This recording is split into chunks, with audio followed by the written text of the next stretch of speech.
AP ప్రభుత్వం ప్రభుత్వ సలహాదారులను నియమించింది. ఆంధ్రప్రదేశ్ ప్రభుత్వ సలహాదారులుగా 3 నియామకం జరిగింది. Mass communication cartoonist Sridhar, yoga ప్రకృతి చికిత్స డాక్టర్ మంతెన సత్యనారాయణ రాజు, దేవాలయ వ్యవహారాలు రామాంజనేయ ప్రసాద్ వీళ్ళ 3ని కూడా ప్రభుత్వ సలహాదారులుగా నియమిస్తూ రాష్ట్ర ప్రభుత్వం నిర్ణయం తీసుకుంది. ఇక ప్రముఖ కార్టూనిస్ట్ శ్రీధర్ మాస్ కమ్యూనికేషన్ సలహాదారుడుగా, ప్రకృతి వైద్య నిపుణులు డాక్టర్ మంతెన సత్యనారాయణ రాజు ప్రకృతి వైద్యం యోగా సలహాదారుడుగా, చుండూరు రామాంజనేయ ప్రసాద్ దేవాలయాలకు సలహాదారుడుగా నియమిస్తూ ప్రభుత్వ ప్రధాన కార్యదర్శి విజయానంద్ ఉత్తర్వులు ఇచ్చారు. వీరు 2 ఏళ్ల పాటు కూడా సలహాదారుల పదవుల్లో కొనసాగనున్నారు. దీనికి సంబంధించిన డీటెయిల్స్ మా ప్రతినిధి కిరణ్ అడిగి తెలుసుకుందాం. కిరణ్, గత ప్రభుత్వం ఏదైతే మొదలు పెట్టిందో దానికి ఇప్పుడు బ్రేక్ పడిద్ది అనుకుంటే అదొక సాంప్రదాయం లాగా కూడా ప్రస్తుత ప్రభుత్వం కొనసాగిస్తున్నట్లు కనిపిస్తూ ఉంది.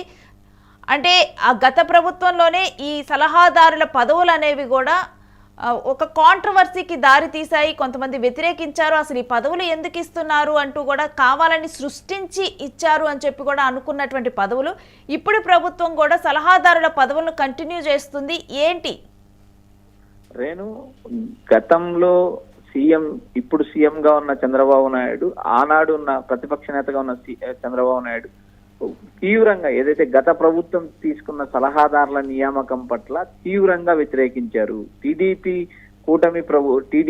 నేతలు ఏదైతే టీడీపీకి సంబంధించిన కీలక నేతలు జగన్ ప్రభుత్వంలో వందలాది మంది సలహాదారులను నియమించారు. వీరికి ప్రభుత్వ ఖజానా నుంచి జీతాలు ఇస్తున్నారు, ప్రభుత్వ ఖజానాకు నష్టం జరుగుతుందంటూ గతంలో టీడీపీ ప్రతిపక్షంలో ఏవైతే ఆరోపణలు చేసింది,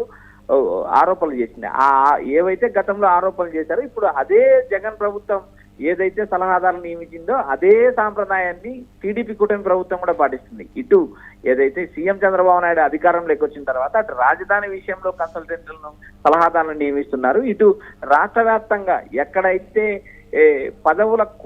పదవుల కోసం వెయిట్ చేస్తున్న వ్యక్తులను ఎక్కడ అకామిడేట్ చేయాలో తెలియక సలహాదారులు అనే ఒక కొత్త పదవులు గత ప్రభుత్వంలో సృష్టించారు. ఆ సంప్రదాయాన్ని టీడీపీ కూటమి ప్రభుత్వం పాటిస్తుంది. ఎందుకంటే వీరికి ఇచ్చే జీతభత్యాలు కానీ వీరికి ఇచ్చే సౌకర్యాలు కానీ రాష్ట్ర ప్రభుత్వ ఖజానా నుంచి ఇవ్వాల్సిన పరిస్థితి వచ్చింది. ఇప్పుడు ఇచ్చిన సలహాదారులు ఎవరు కూడా వారికి ఏమీ లేని పరిస్థితి కూడా లేదు. ఎందుకంటే వెల్ పొజిషన్ లో ఉన్న నేతలకు సలహాదారుల పదవి ఏదో ఒక పదవిని అకామిడేట్ చేయాలి కాబట్టి ఇలాంటి పదవులు సృష్టిస్తున్నారంటూ గతంలో విమర్శలు అయితే ఇప్పుడు కూడా ఆ విమర్శలు కొనసాగుతున్నాయి. మాస్ కమ్యూనికేషన్ విషయంలో కార్టూనిస్ట్ శ్రీధర్ గత కొన్ని ఏళ్లుగా ఆయన ఈనాడులో పనిచేశారు. తర్వాత మాస్ కమ్యూనికేషన్ లో మంచి ప్రతిభ సాధించిన పరిస్థితి ఉంది. ఇప్పుడు యోగా విషయం ఎత్తుకున్నా కూడా మంతెన సత్యనారాయణ రామరాజు, ఇటు దేవాలయ వ్యవహారాలు సీతారామన్ చేస్తుంది. ఇలా చెప్పుకుంటే పోతే చాలా మంది సలహాదారులను నియమించారు. ఈ సలహాదారుల నియామకం ప్రభుత్వ ఖజానాకు అదనపు భారం అవుతుంది. రాష్ట్రం ఇప్పటికే అప్పుల్లో ఉంది, రాష్ట్రం ఇప్పటికే జీతాలు ఇవ్వలేని పరిస్థితిలో ఉంది. పలు రకాల సంక్షేమ పథకాలు అమలు చేసే నేపథ్యంలో ప్రతి నెల అప్పులకు ఏదైతే ఆర్బీఐ దగ్గరికి అప్పుకెళ్లాల్సిన పరిస్థితులు ఏర్పడుతున్నాయి. ఇలాంటి నేపథ్యంలో ప్రభుత్వం ఖర్చులు తగ్గించుకోవాల్సిన పరిస్థితిలో ప్రభుత్వమే ఖర్చులు పెంచుతుందంటూ మరో పక్క విమర్శలు ఉన్నాయి. గతంలో ఏదైతే జగన్ ప్రభుత్వం చేసిందో అదే సాంప్రదాయాన్ని టీడీపీ కూటమి ప్రభుత్వం పాటిస్తుంది అంటూ నేరుగా కూటమి ప్రభుత్వం పైన విమర్శలు వస్తున్నాయి. అటు జనసేన నుంచి, ఇటు టీడీపీ నుంచి, బీజేపీ నుంచి 3 పార్టీలు కలిసి ఉండడం వల్ల 3 పార్టీల నుంచి కొంతమంది వ్యక్తులను అకామిడేట్ చేయాల్సి వస్తుంది. కాబట్టి కొంతమంది నేతల మద్దతుతో ఇలాంటి సలహాదారుల పదవి సృష్టిస్తున్నారంటూ ఇప్పటికే రాజకీయ వర్గాల్లో ఒక విమర్శలు ఉన్నాయి. రేపు అంతకుముందు బిఫోర్ కనుక చూసుకుంటే అసలు ఈ సలహాదారుల పదవులు అనేవే లేవు. అప్పుడు అవసరం లేనిది ఇప్పుడు ఎందుకు తెర మీదకి ఈ సలహాదారుల పదవులు తీసుకొని వచ్చారు అని చెప్పి కూడా దీని గురించి చర్చించుకుంటున్నారు రాజకీయ వర్గాల్లో. నేను 2014 తరువాత సలహాదారుల పదవుల నియామకం మొదలు పెట్టారు. ఏదైతే ఆ రోజు అమరావతి రాజధాని విషయంలో ఇతర దేశాల కన్సల్టెన్సీలు, ఇతర రాష్ట్రాలకు సంబంధించిన వ్యక్తులను కన్సల్టెంట్లుగా సలహాదారులుగా నియమించిన పరిస్థితి ఏర్పడింది. అదే 2014 నుంచి మొదలుపెట్టిన ఈ సాంప్రదాయాన్ని 2018లో జగన్మోహన్ రెడ్డి దాన్ని పీక్స్ తీసుకుపోయారు. వందలాది మంది సలహాదారులను నియమించారు. అప్పటికే రాజకీయ విమర్శలు తీవ్రంగా వచ్చాయి. జగన్మోహన్ రెడ్డి తన సామాజిక వర్గానికి సంబంధించిన వారికి ఎక్కువ సలహాదారులు నియమిస్తున్నారు చేస్తున్నారంటే గతంలో కూడా విమర్శలు వచ్చాయి. ఆ విమర్శలు కూడా నేరుగా నేడు ఏదైతే అధికారంలో ఉన్న టీడీపీ కూటమి పలుసార్లు విమర్శించే నేపథ్యం ఉంది. ఇప్పుడు ఏదైతే సలహాదారుల పదవులు ఆయా ప్రభుత్వానికి సంబంధించిన ఐఏఎస్లు, ఐపీఎస్లు, ఐఆర్ఎస్ అధికారులు ఇలా చెప్పుకుంటూ పోతే ఉన్నత స్థాయి అధికారులు రాష్ట్ర ప్రభుత్వంలో ఎంతో మంది ఉన్నారు. అలాంటి వారిని కాదంటూ ప్రైవేట్ వ్యక్తులను సలహాదారులుగా నియమించడం వల్ల ఇటు ప్రభుత్వ ఖజానాకు అదనపు భారం పడుతుంది.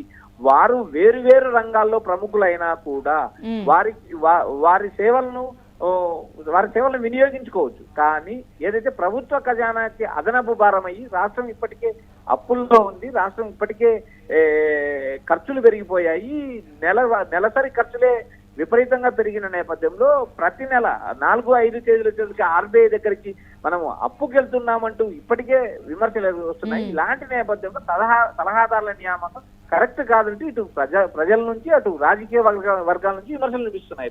Right, thanks for the details Kiran. ఇక ప్రభుత్వ సలహాదారుల విషయంలో ఇప్పుడు కాదు, గత ప్రభుత్వంలో నియమించినప్పుడు కూడా దీని మీద వ్యతిరేకత ఉంది. తమకు కావాల్సిన వాళ్ళకి ఆశావాహకులు ఎవరైతే ఉంటారో పార్టీ కోసం పనిచేసిన వారి కోసము ఈ పదవులను సృష్టించి కట్టబెట్టాడు జగన్. ఇలా కూడా వందల సంఖ్యలో కూడా సలహాదారులను పెట్టుకున్నారు అంటూ కూడా గత ప్రభుత్వం అయితే దీని మీద బ్యాక్లాష్ ఫేస్ చేసింది. దీని మీద కూడా వ్యతిరేకత చూపించారు.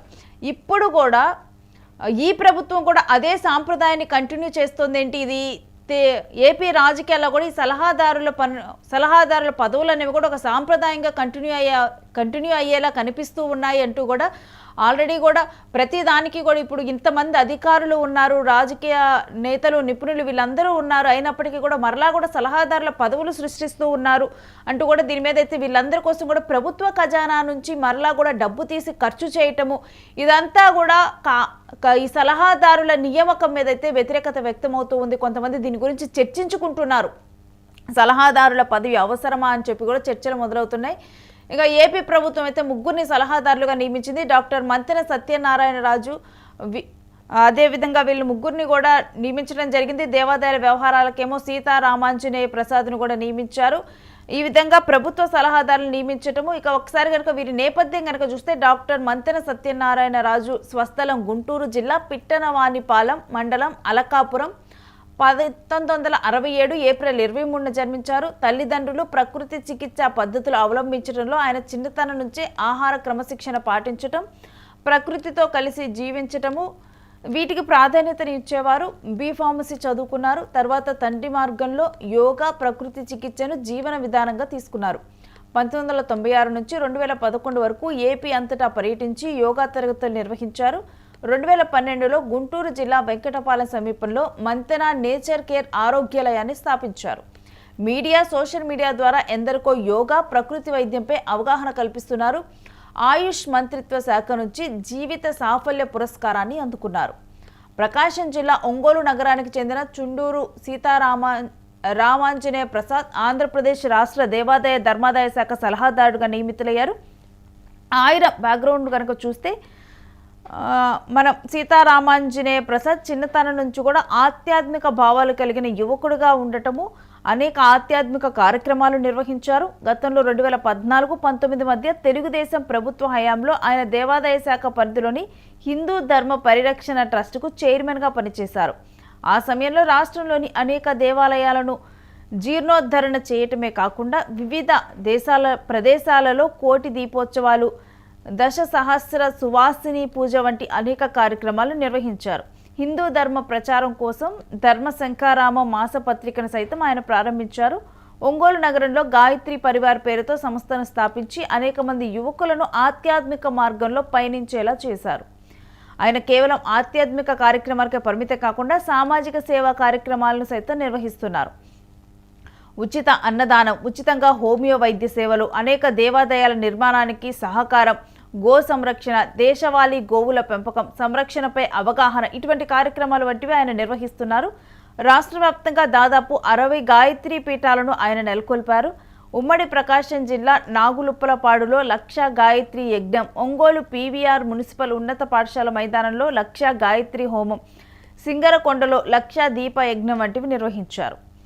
ఇక కార్టూనిస్ట్ శ్రీధర్ ఉస్మానియా విశ్వవిద్యాలయంలో ఎంఏ పొలిటికల్ సైన్స్ చదివారు. 1981 నుంచి 2021 వరకు కార్టూనిస్ట్గా పనిచేసి ఖ్యాతిని గడించారు.